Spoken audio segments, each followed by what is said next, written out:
So, good morning, Malini, and a very warm welcome to you to the Software People Stories podcast. Uh, Great to have you on this show. Someone as interesting as yourself, and with that, no pressure. But I hand over the mic to you to introduce yourself to our listeners. All right. Good morning, Chitra. Thank you so much for having me on Software People Stories. I'm very glad to be here. And I think the work that you do with Software People Stories is amazing. I went through a few of the episodes and it's very insightful, I must say. So I'm very glad to be here. So, to introduce myself, I am Malini Gowrishankar. I started off with software, being in software industry as a developer, and then moved on to media industry as a voiceover artist and a radio jockey, and then moved on to start my own travel company, which specializes in women travel, especially with India as a destination. And then now I'm at a phase of my career, in the 20th year of my career, that I'm across all these three industries. I do paid voiceovers as a hobby. I consult in a software organization, and in the mornings, I run my travel company. So that's where I am. So my life is intertwined with software, and the learnings have been applied in other industries as well. I'm very glad to be able to be presented with an opportunity to share those learnings. This is fantastic on several levels. And as we unravel, unbox, and unpack your journey, I'm really interested and curious to understand how uh, this all came to be.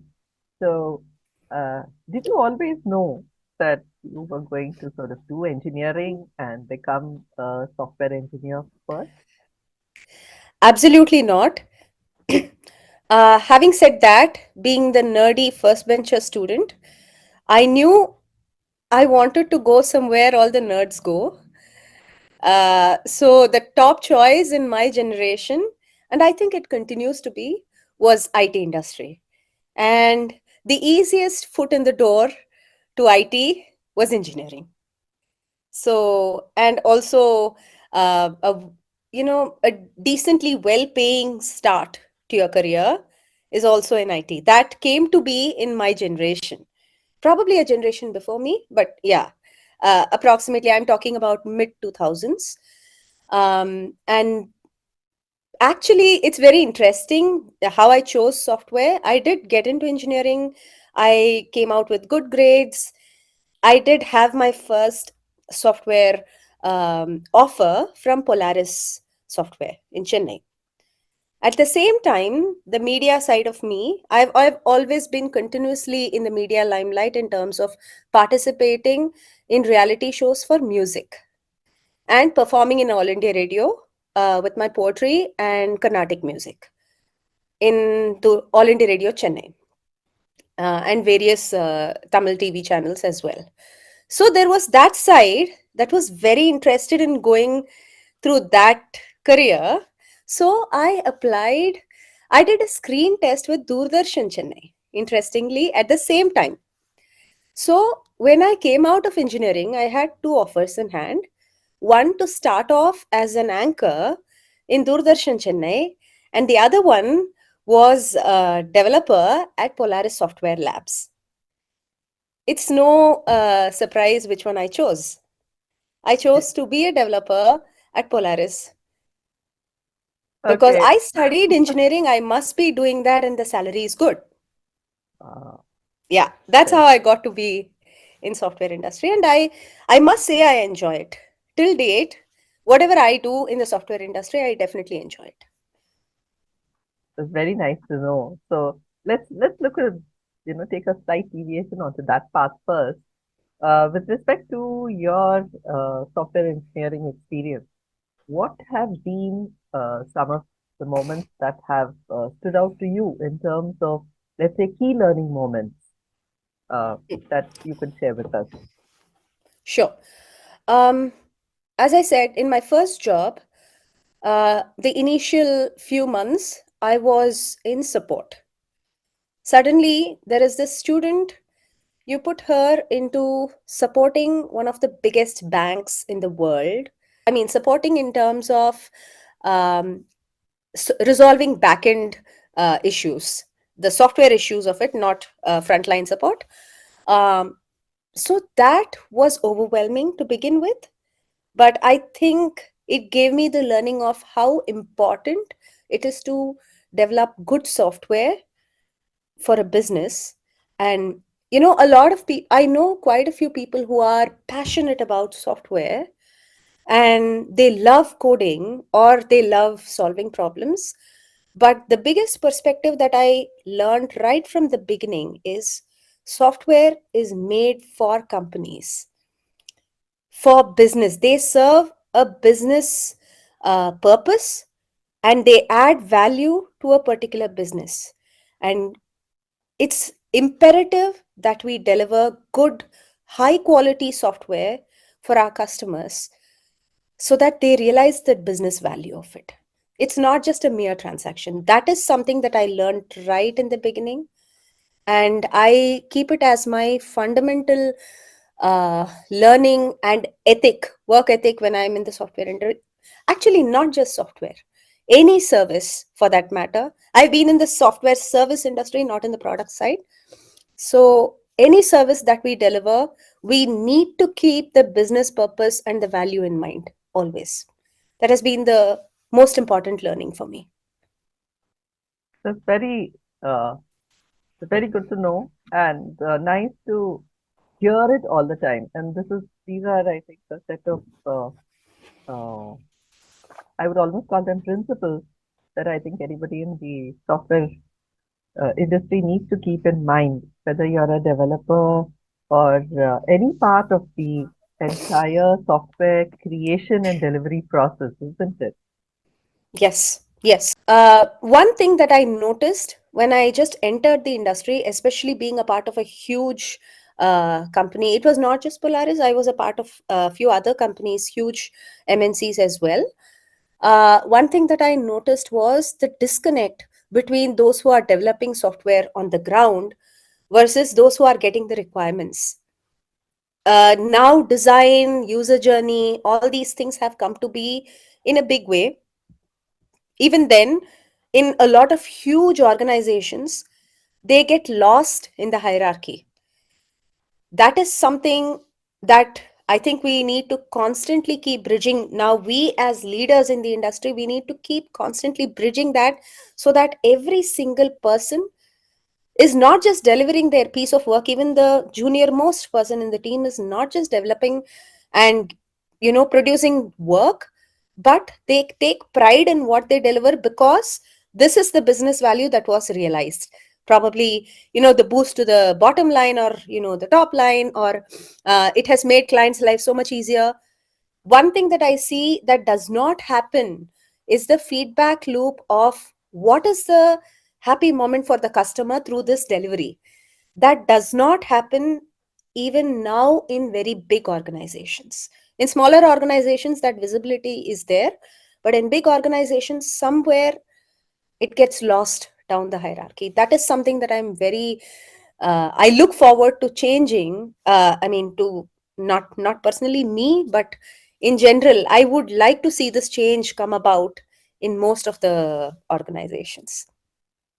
Let's dwell a little bit upon that because, back most of my experience has been with product companies, and there was almost a practice sort of in any company that I worked in that, when you started out as a developer or an engineer at any level in the company, the first thing you did was to actually read the defects that were reported by customers and sort of get together and as a team or as a set of developers coming together, you looked at them.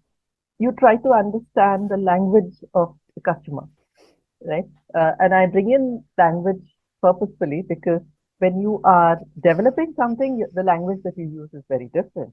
But when customers report issues, there are differences in their language as well. Because that's more coming from a usage perspective. something that's impacted their daily life. Uh, Yes. and it's a serious matter. How do you understand that? And then we would be encouraged to listen to voice of customer, where our customer success teams would be in conversation with customers. So I had thought that that was a solved problem, and you seem to have a different perspective. Would you like to sort of elaborate a little Yes. more on that? Sure, sure. So that's where I think the product versus services thing also comes in, right? So a software product is generally designed to solve a very specific customer problem. It is not just, for one customer. Okay, what this customer is going through this problem at this point in time, we are solving that. We come in, we deliver, and we go out. That's typically how a service happens. Whereas in product, it has a much longer life cycle. So you uh, So you somewhat have attract a a customer. sense of continuity with a certain set of customers. You're more connected with them. Is that something? Is that It does happen in product, especially when the customer has the buy-in into the product. You have a captive customer who will keep, unless you get your product act together, they are going to very quickly switch to another product, mm, right? So the user journey perspective, the workflows, understanding the business use case, and the feedback loop, I think happens a lot more. The emphasis is laid a lot more in the product domain than in the service domain. In mm, the service domain, they have a very specific requirement at a point in time, and you go in, you resolve that problem for them. And a lot of time, it's a time based project as well. So a lot of time you may not have time to completely get all everybody's buy-in. I mean, even in the not buy-in, not you may not have the time to educate the entire team on the entire requirement. So sometimes somewhere, due to delivery pressures, right? Whereas in product, there is a very well defined life cycle. You are generating a set of features, it is out there with the customer. You have a lot of customer feedback coming in for the next version of the product or bug fixes of the product, which goes into the next release. It's a very well defined life cycle. That's where I think with product in general, people are much more um, uh, aware of what is going on with the user. But in the service industry, a lot of times it stops at the, especially in a very hierarchical organization, the pressure to deliver exactly right stops at the manager, and it comes down purely as pressure and not more as user inputs, is no. something that I have observed. It's an I may interesting. not be yeah. No, it's an interesting perspective, and couple of things. While yes, you there appears to be a sense that in product companies everything is so nicely defined, is so well connected. There are those moments as well. Yes, yes. But Take it with a one. bottle of salt. No, not that. I think the question I was coming to, Malini, in a lot of these, we all understand that the pressure to deliver revenues for the company that's working on it, all everything is on the line, so to speak. And what I sort of sensed in the last couple of minutes of our conversation is, the importance of understanding the why of what we do, right? And somewhere that gets missed along Exactly. the way. And I feel that is such an essential thing to build a connect with, whether it's any person in the organization, just understanding the why, even if it's a one line requirement, and I have to get this done in the next 3 days. Why am I doing it? Isn't it?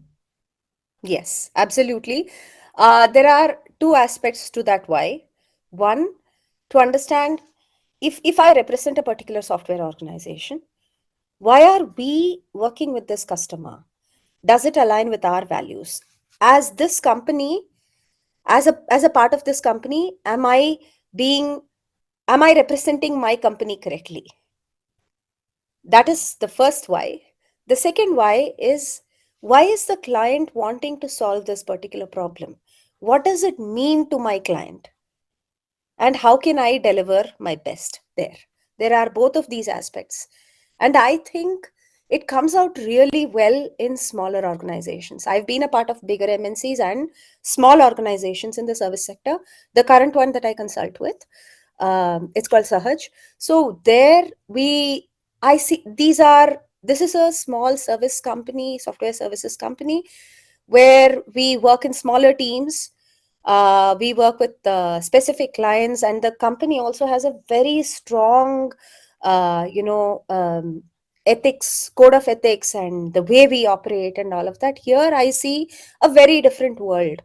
How you can effectively deliver software when you keep your client's vision in mind and your own code of ethics in mind. So yeah, it's the why is very important. Yeah, and I it was interesting the way it came out in this conversation. Uh, and one thing is, I noticed that many people struggle to ask the right question, at the right time. I won't qualify by saying the right question because I don't think any question is right or wrong or not good enough or good enough or whatever it is. But I think the important thing is to encourage everybody to ask questions. If you didn't understand something, say, hey, I don't know why they're asking for this. Why do we have to do it this way? Why is it only this way? And stuff like that. And recently, I was listening to some people talking to a group of students where concerns were being voiced already about AI taking away jobs and so on. So at that point in time, somebody put a very beautiful point across and said, uh, it's more the our power and our ability to navigate the AI world will lie in our ability to ask questions rather Yes, than yeah. taking things for granted. So I was just thinking, maybe in such a situation, how do we encourage people to ask more questions about the work that we do, whether any kind of company, small, big, services, products. Yeah. Um, Asking questions happens when the curiosity is kept alive in a person, irrespective of software or whichever other industry. How do we keep the curiosity in our people alive? That's where comes the people factor of software also, right? Where building software is not a transaction, but okay, what can I learn from this? For that, the leaders should lead by example. They continue staying curious about the why of softwares and encourage people to ask those questions, mentor the youngsters in the team to if they are doing something, what more they can do or what more questions they can ask. Challenge me. It should not be a one way street where somebody who is senior is giving work rather than doing that. Okay, this is what we are planning to achieve. What do you think? How would you go about it? Then automatically the youngsters in the team are bestowed with a sense of power and confidence. I'm not subservient here. I can also actually contribute to ideation. And that's where you're kindling the curiosity. Okay, now that I am also equally responsible for this delivery, what all can I now bring to the table? For that, I need to ask questions.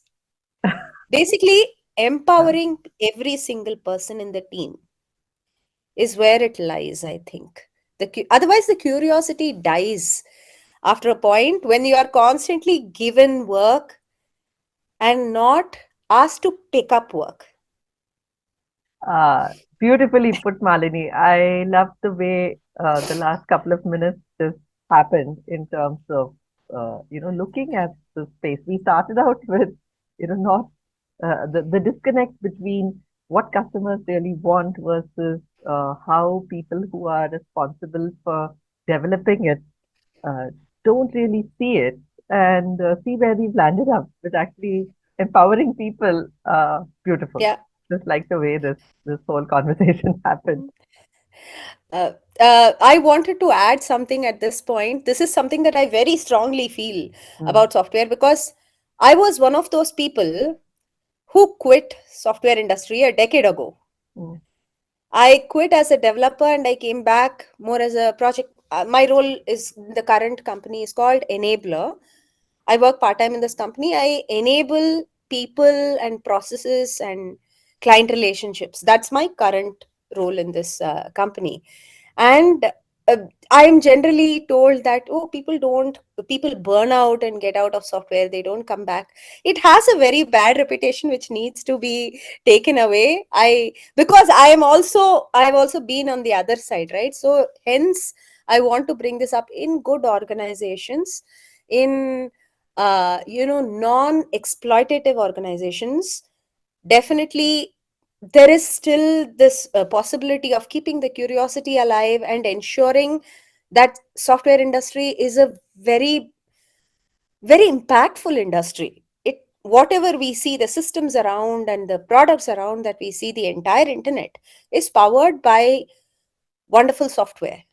I think we need to give that credit where it is due and not demonize it as okay, I cannot work beyond this point, I want to take a retirement. Because I'm also a part of the travel industry where I see customers who are overworked IT people. I think the work ethics and the way people are treated as people and not just as resources, if that change comes by, people will really start looking at software industry as a hotspot of learning and not just of making money. Yeah, Okay, I software think is one of the highest paying ones. It's not just that reputation, it's a hotbed of curiosity and learning. So I think I that like I perspective really should like change. that, the hotbed of curiosity and learning. And I think if we looked at everything that way, life would be so different. And I love the fact that have you listening to this.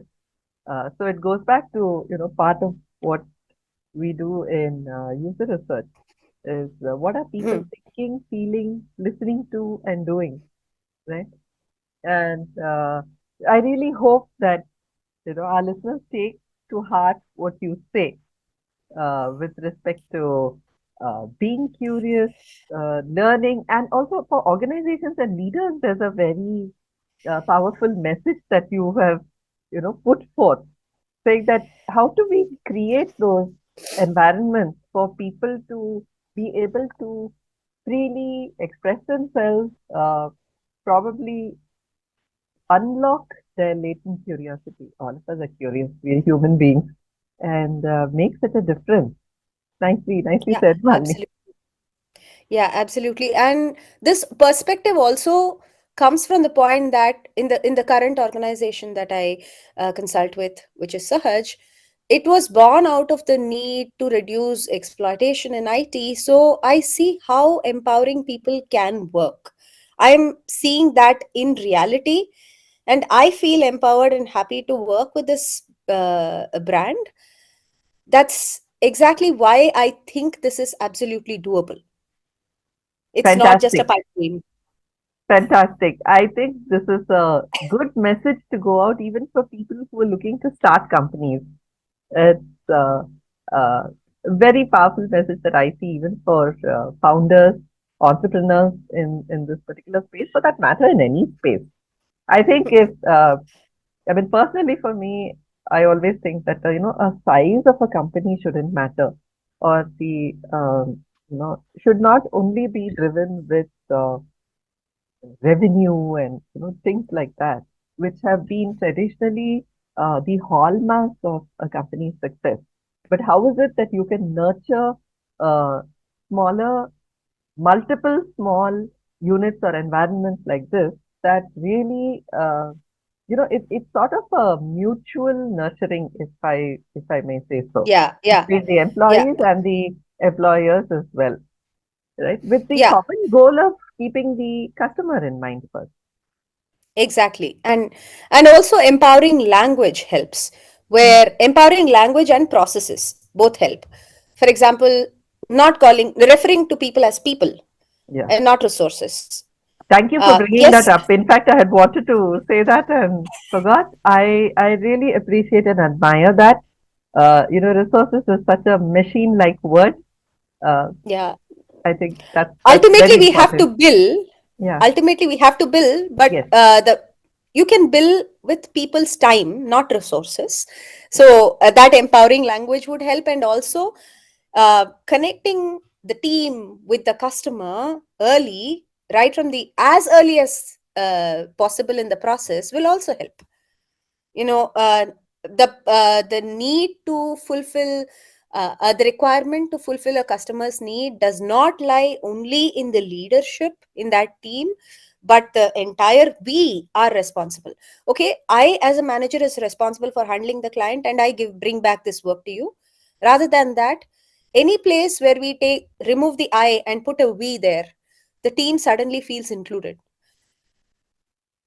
That these are very empowering processes that can benefit any team irrespective of the industry it is in. um, One more anecdote, I just remembered this. You can add it wherever you want, Chitra. I was talking about how IT needs to be empowering and all of that, and people should not be burning out, right? So, on my travel industry side, our company, we used to run a series of events called Just Go, encouraging people to travel. One of the topics in that became the most popular across 6 different cities in India was don't quit your job to travel. There was this phase where people were quitting their jobs, most of them from IT. Oh, I want to just travel. So we were trying to put in this message that you don't necessarily have to quit what you're doing to be able to travel. You can do both of these things. You can pursue.